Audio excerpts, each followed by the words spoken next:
Wanita mewakili wanita-wanita yang lain. Ini wanita bilang, ya Rasulullah, saya wakil dari wanita-wanita di belakang saya. Silahkan, mau bicara apa? Saya ingin menyampaikan, engkau ini diutus oleh Allah bukan untuk laki-laki saja, tetapi engkau diutus oleh Allah untuk laki-laki dan perempuan, untuk alam semesta. Nah, cuma laki-laki di sini mereka dapat pahala jihad, mereka dapat pahala sholat Jumat, mereka dapat pahala ini dan itu. Yang kita perempuan nggak bisa dapetin itu.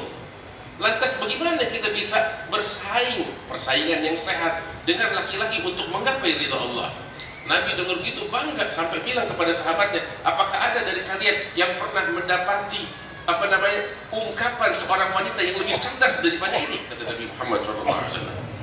Nabi membanggakannya sampai akhirnya Nabi bilang, inna husna taba'uli ihda kunna li zawjiha ya'dilu dzalika kulli. Masya Allah.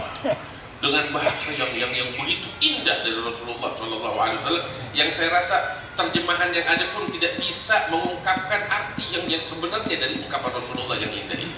Beliau katakan, inna husna taba'uli ihdakunna li zawjiha ya'ni bidzalika kulli. Sesungguhnya husna taba'ul, at-taba'ul itu bagaimana dia menservis suaminya, diservis dalam segala hal.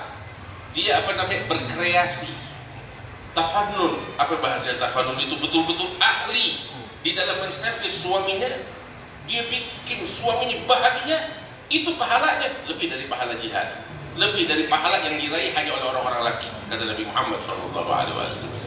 Itu dia. Tapi juga satu hal yang penting, bapak-bapak, kita pengen istri kita cantik kan? Iya kan? Setuju, kita pengen istri kita cantik. Modal. Benar. Betul nggak ibu-ibu? Kita pengen bini kita cantik, tapi nggak dimodalin. Begitu bini kita nggak cantik, kita ngeluh. Modal, kasih duit untuk salon. Nah, senang ibu-ibu.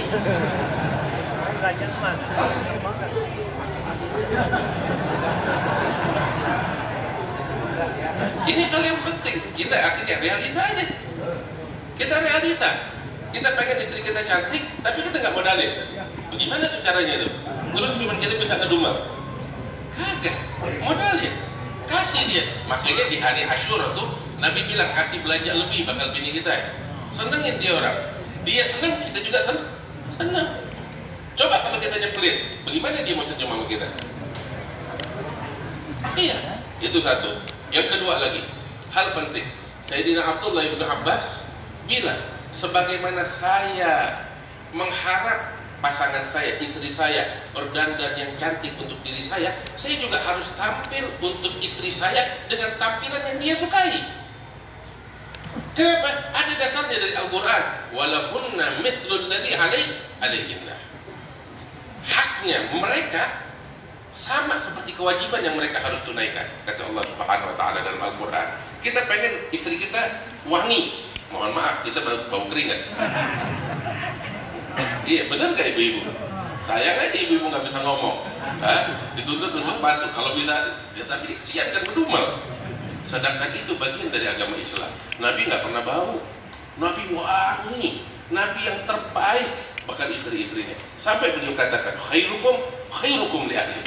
Wa ana khairukum li ahli.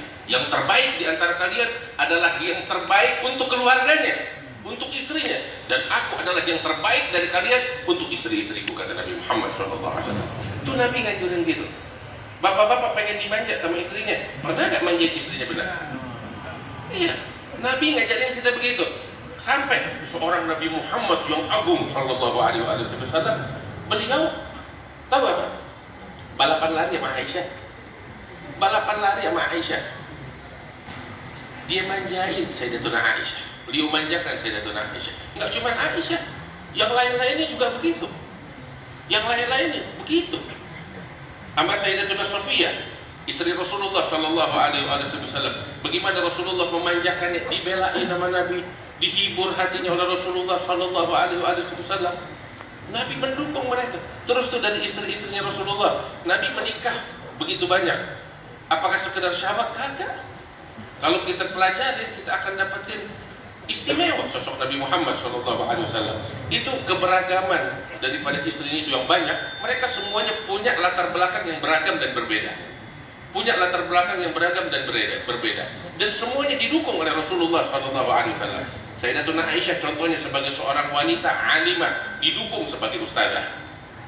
Ada lagi Hafsah, seorang ahli ibadah yang selalu puasa, yang selalu bangun malam, didukung oleh Rasulullah SAW. Begitu seharusnya seorang istri. Ada lagi Sayyidatuna Zainab, bintil Harith. Beliau ini seorang tangannya itu bagus, pengrajin, dan didukung oleh Nabi Muhammad SAW. Sayyidatuna Khadijah, seorang wanita businesswoman, paling kaya dan bisnisnya maju di kota Mekah saat itu, didukung oleh Rasulullah SAW. Artinya jangan cuma kita sekedar nuntut kewajiban dari seorang wanita, istri-istri kita, tapi juga kita tunaikan kewajiban kita. Jadi yang terbaik untuk istri-istri kita dan anak-anak kita, sehingga kita meraih kebahagiaan sinkron, balance, ya seimbang antara kita menuntut kewajiban dan juga kita menunaikan hak. Inilah yang diajarkan oleh Nabi besar Muhammad SAW, dan insya Allah dengan demikian kita akan meraih kebahagiaan dari Allah Subhanahu wa Ta'ala di dunia dan di akhirat, ya Rabbal Alamin. Mungkin ini sedikit yang bisa saya sampaikan, mudah-mudahan membawa manfaat untuk kita sekalian. Lebih kurangnya mohon maaf. Assalamualaikum warahmatullahi wabarakatuh.